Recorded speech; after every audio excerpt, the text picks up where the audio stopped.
none before us, there'll be none after us. Therefore, that makes us the one and only, certified, bona fide, and indubitably qualified to bring you that knowledge with a whole lot of satisfaction and action. This is Elevated Vibes coming to you on IntellectualRadio.com. Please give us a call here today in the studio at 708-223-8953. Now, I know what you're thinking. That don't sound like Rashid Abdul. Unfortunately, Rashid is with family today, and we wish him the best of luck, and we extend our prayers and grace and mercy to his family. We come to you on the radio, and you might think everything is fine and lovely-dovely, but we all have our challenges, and Rashid is taking care of one of his challenges today. But don't you sweat, don't you fret, because the captains are here in the command. So you got the boss man in the captain's chair, and then my co-captain for tonight is the gatekeeper. Yes, sir. Letting the truth in and keeping that bull out. I ain't paying my dollar today. I'm not paying my dollar today. All right. So today we are joined by the lovely, talented, knowledgeable Kiana Hughes. And today we will be discussing everything cannabis. So we want to make sure that you are in a reclined position. Oh, yeah. That your mind is elevated, that your heart is open, and get ready to receive this knowledge. We recognize that you have a lot of choices when it comes to listening to radio shows, but we are so happy to have you here to join us for this next hour of elevation. All right. So give us a call here in the studio at 708-223-8953. Miss Hughes, thank you for joining us here in the studio. You're talking to us about a subject that is near and dear to my heart. And so we want to talk to you about cannabis. Well, thank you for having me. Cannabis is one of my favorite subjects to talk about. Okay. You got the right one. Okay. So tell us, where were you at when you first fell in love with cannabis? Wow. Where were you at? You know what? I was with my man. It's actually where I was. I've been with my husband since high school. Okay.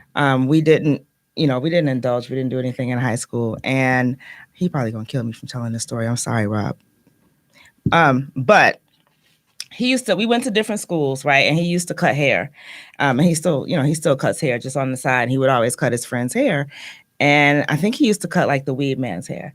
And so I don't know if it was the guy or like one of his friends, but it was one weekend we were coming home and he didn't have money for his haircut. Okay. So he just gave him a bag. And so we came home from school. We didn't go to the same school. So he went to U of I. I went to Augustana College. We came home one weekend and we tried it out and it was fun. Okay. And so that hobby turned into a passion. Absolutely. And so where are you at now with that? You've turned your passion to knowledge and to drive, as I understand it. So can you tell us a little bit more about that? Absolutely.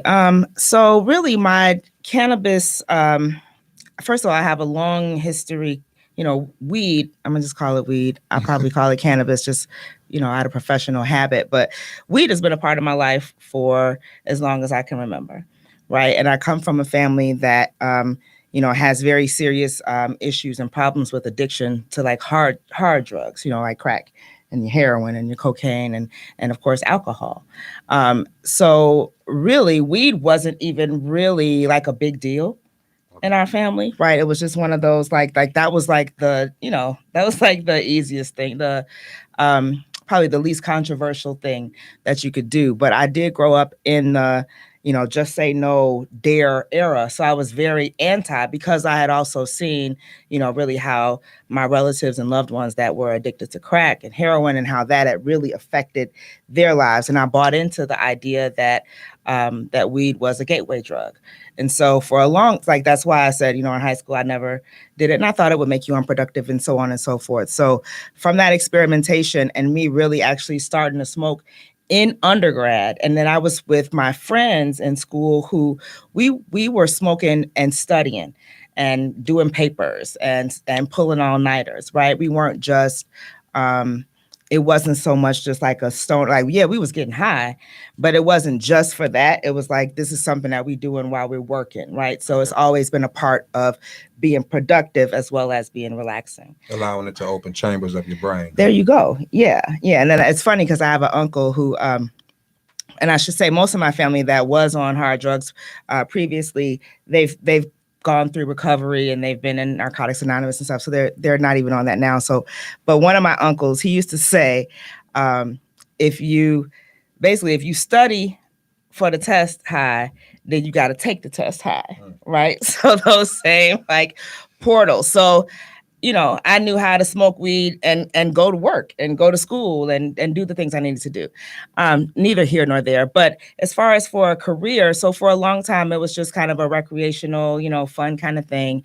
And I had a friend who was actually starting a Women Grow chapter here in Chicago. And so Women Grow is a national organization. And what does that focus on, the Women Grow? Is it the actual growing of? No, it really was focused on women being entrepreneurs and CEOs and stuff in the legal cannabis industry. Oh. Right. And so it was started, by a group of white women, and they had, I say that just because that is, but it was largely populated by white women. I should say that as well. Okay. So it's a whole different culture and a whole different thing, especially at that time, like on the West Coast, than what it is here. And I started helping my friend with these meetings, trying to start this chapter here.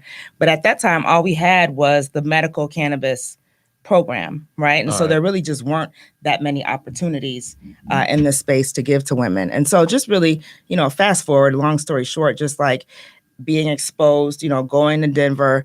I did get a chance to speak at a couple of their like leadership conferences and that. And so really just kind of being exposed to the industry and the market outside of just what was happening or really wasn't happening in Illinois.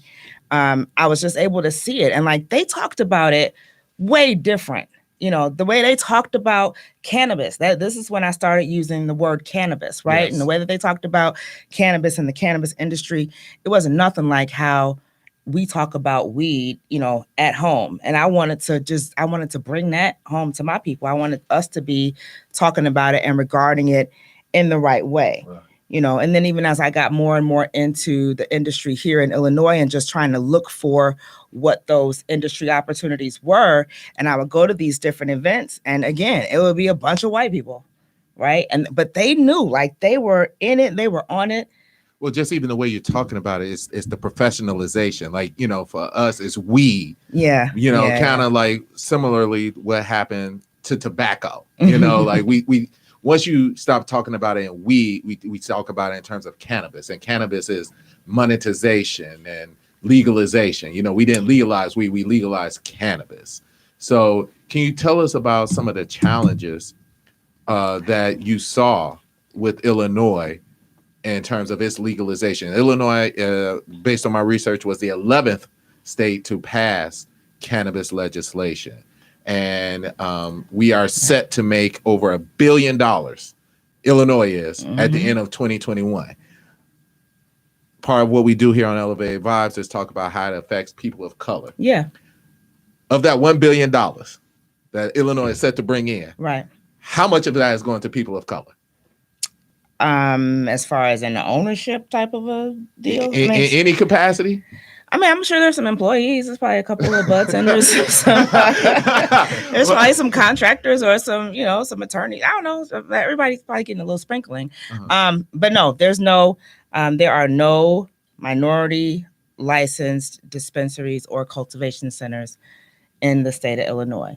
Now, before we get mad, if we're going to be mad about this now, then you got to come with me back to 2014 when we was mad about it then. Let's talk about that. Let's talk about it, because there was one group of Black people, mostly Black, a couple of Latino, Latinx, people of color who did actually get a medical cannabis dispensary and cultivation license.